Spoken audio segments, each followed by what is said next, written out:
এখানে এই গুটিটা হচ্ছে সুমেরুটার মধ্যে রাধাকৃষ্ণ একসাথে অবস্থান করেন। আর এখানে বাকি 108টা গুটি, ঠিক আছে। তো 108টা গুটির একদিকে হচ্ছে বড় গুটি, একদিকে ছোট গুটি। তো যখন জব শুরু করবো, জব শুরুর পূর্বে বিশেষ করে সুমেরুর পাশে যেটা বড় গুটি আছে, এই বড় গুটিটা এভাবে ধরে বৃদ্ধাঙ্গুল এবং মধ্যমা মালটা এভাবে রাখতে হবে। বড় গুটির সামনের দিকে থাকবে, ছোট গুটির পিছনের দিকে থাকবে। এই তর্জমাটা এটা স্পর্শ হবে না। তো এটা ধরে জয় শ্রীকৃষ্ণ চৈতন্য প্রভু নিত্যানন্দ শ্রী অদ্বৈত গদাধর শিবাসদী গৌরভক্তবৃন্দ। জয় শ্রীকৃষ্ণ চৈতন্য প্রভু নিত্যানন্দ শ্রী অদ্বৈত গদাধর শিবাসদী গৌরভক্তবৃন্দ।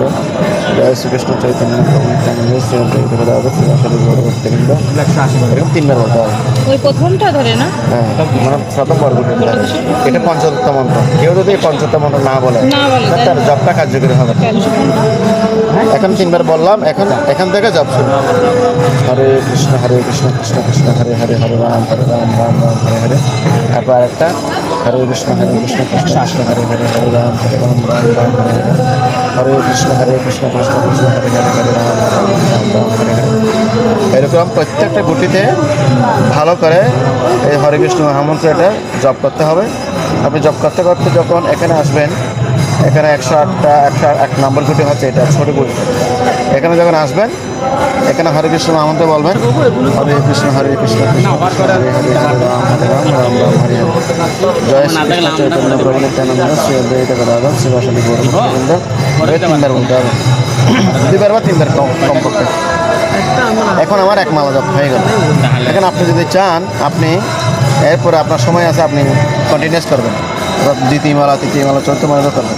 তখন সেক্ষেত্রে কী করবেন, আপনি প্রথম মালা যেভাবে শুরু করছেন এখান থেকে শুরু হয়ে, বড় থেকে শুরু হয়ে ছোটো গুটিতে এখানে এসে, এখানে হরে কৃষ্ণ মহামন্ত্র বলার পরে এখানে পঞ্চদত্ত মন্ত্রটা বলবেন না, যেহেতু আপনি দ্বিতীয় মালা শুরু করবেন। সেই জন্য মালাটা এভাবে ঘুরে যাবে।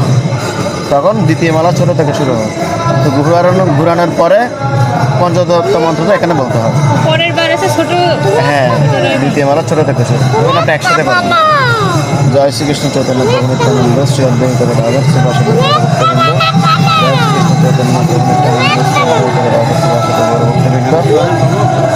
হ্যাঁ, জয় শ্রীকৃষ্ণ চৈতন্য প্রভু নিত্যানন্দ শ্রী অদ্বৈত গদাধর শিবাসদী গৌরভক্তবৃন্দ। হরে কৃষ্ণ কৃষ্ণ কৃষ্ণ হরে হরে, হরে রাম রাম রাম হরে হরে। হরে কৃষ্ণ কৃষ্ণ কৃষ্ণ কৃষ্ণ হরে হরে, হরে রাম রাম হরে হরে। এখন প্রত্যেকটা গুটিতে জব করতে করতে আপনি আসার পরে এখানে আবার যখন